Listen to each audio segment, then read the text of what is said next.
پھر اس دربار میں اور میرے دربار میں کیا فرق ہوگا؟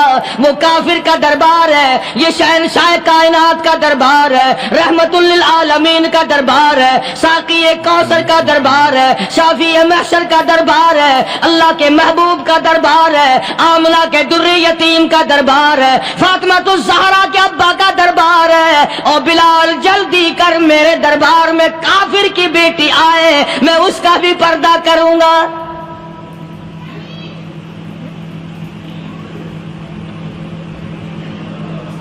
حضرت بلال رضی اللہ تعالی عنہ نے ذرا ایک اور لطیف سی بات ہے، تھوڑی سی باریک سی، اگر آپ سوچیں، لڑکی ہے تو کافرہ، لڑکی ہے تو بے دین، ہے تو اسلام کے دشمن۔ میں تو کئی مرتبہ سوچا کرتا ہوں کہ واہ لڑکی تیرا مقدر، ہے تو کافر کی بیٹی، خود بھی کافرہ ہے، مگر مقدر تو دیکھو، امام الانبیاء کی چادر سر پہ ڈالے بیٹھی ہے۔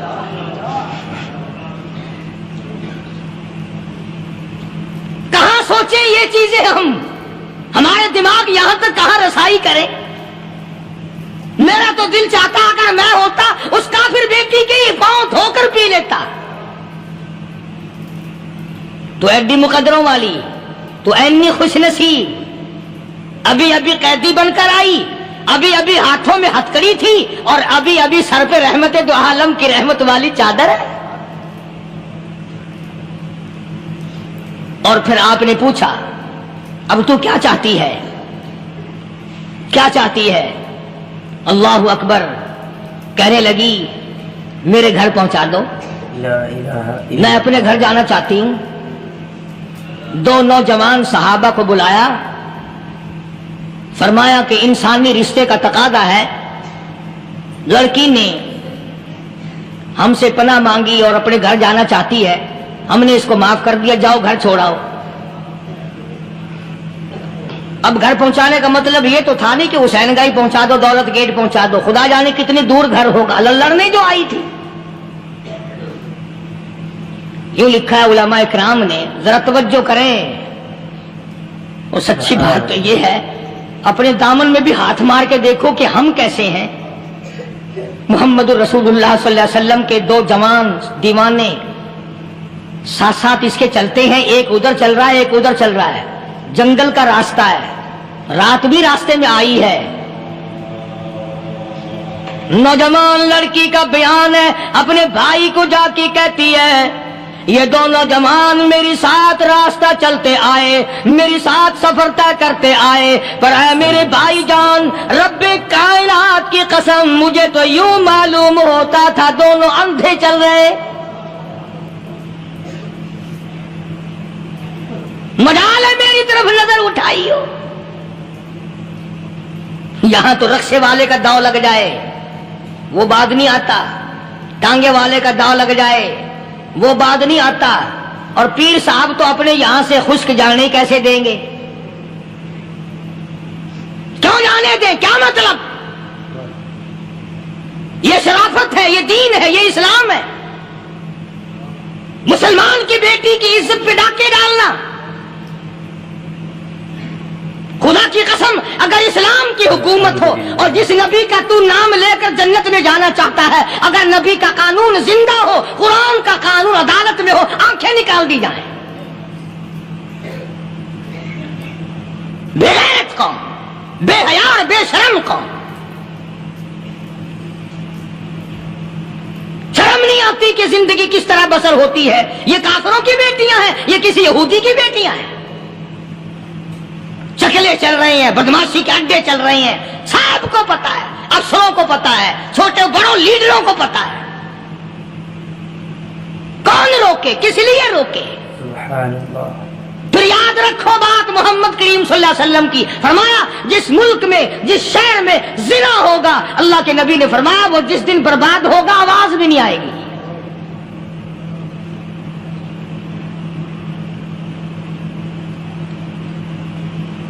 مسلمانوں کے یہاں سے ہو کر دربار نبوت سے چل کر رحمت دو عالم صلی اللہ تعالی علیہ وسلم کی چادر اوڑھ کر لڑکی اپنے گھر پہنچی. بھائی نے پوچھا بتا مسلمانوں نے تیرے ساتھ کیا برتاؤ کیا؟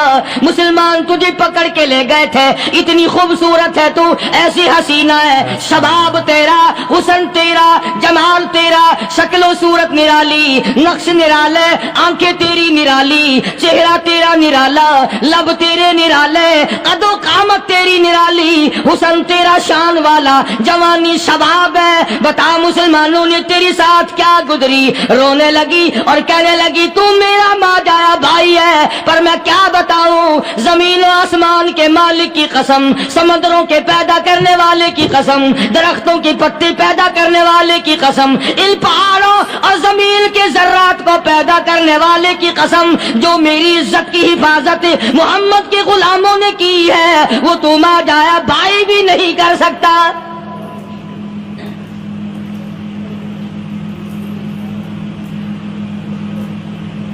صداقت صداقت ہوتی ہے، حقیقت حقیقت ہوتی ہے، چھپتی تو نہیں.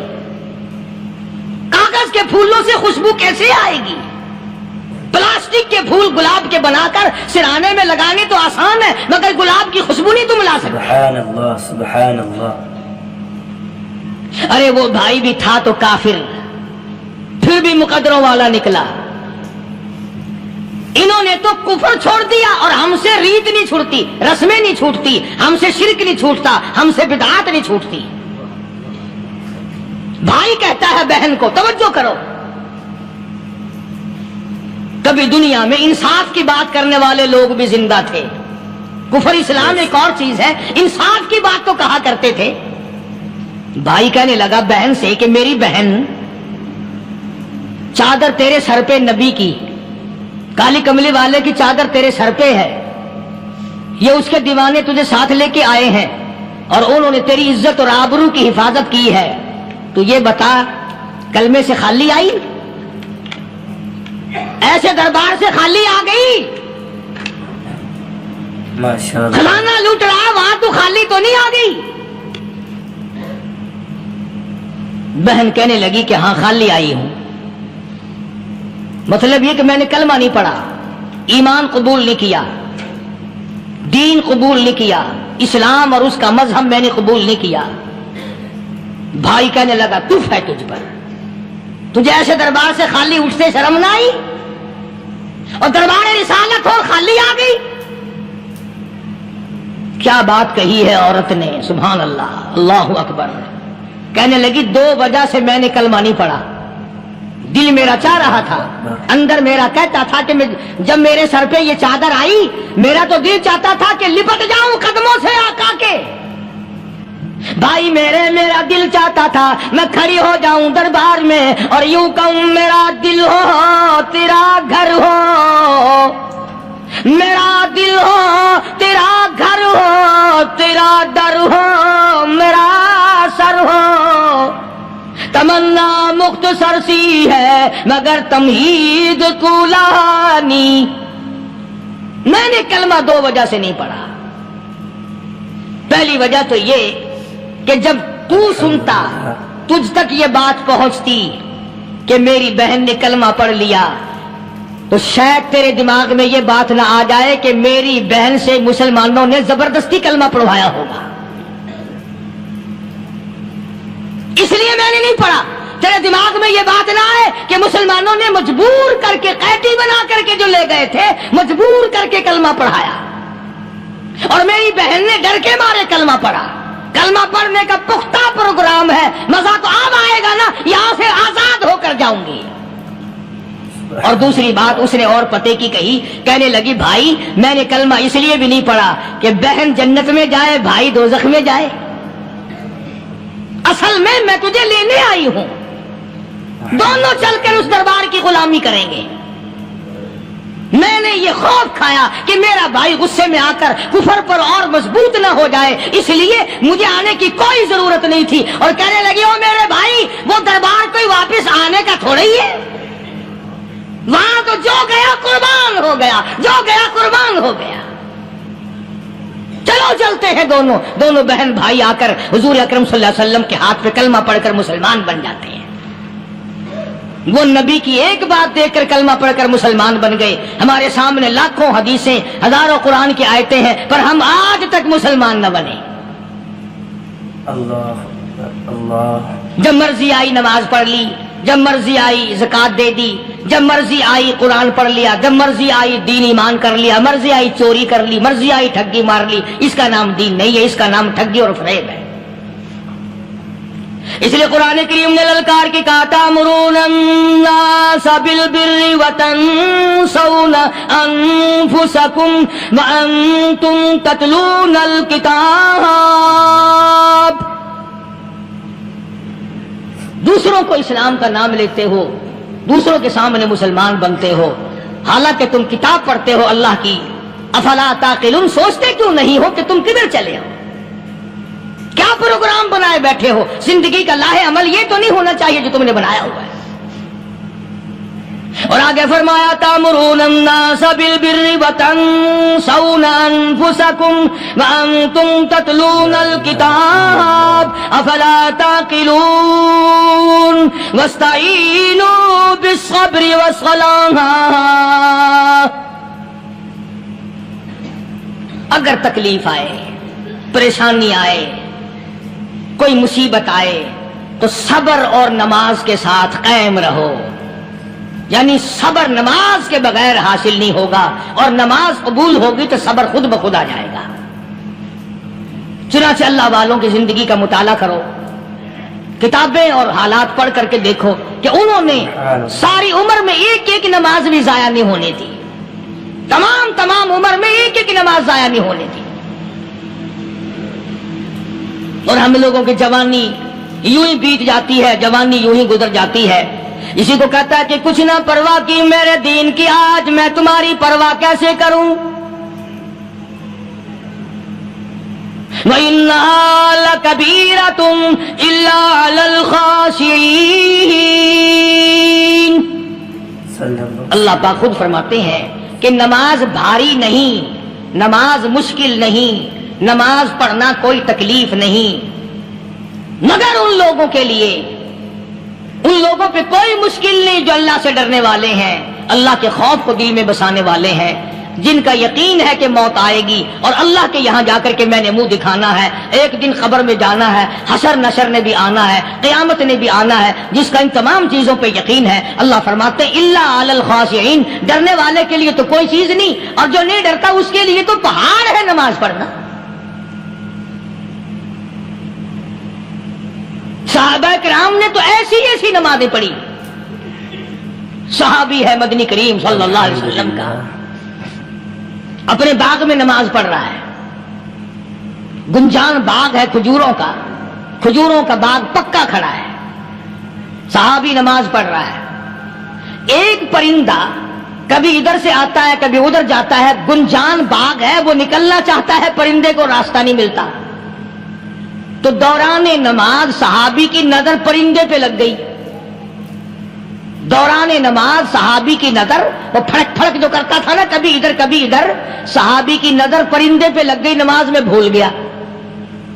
بس اتنی سی بات ہوئی، آیا دربار رسالت میں اور کہنے لگا یا رسول اللہ وہ سارا باغ لے کر اسلام میں وقف کر لو، جس باغ کی وجہ سے میری نماز خراب ہو جائے میں وہ باغ ہی نہیں رکھتا.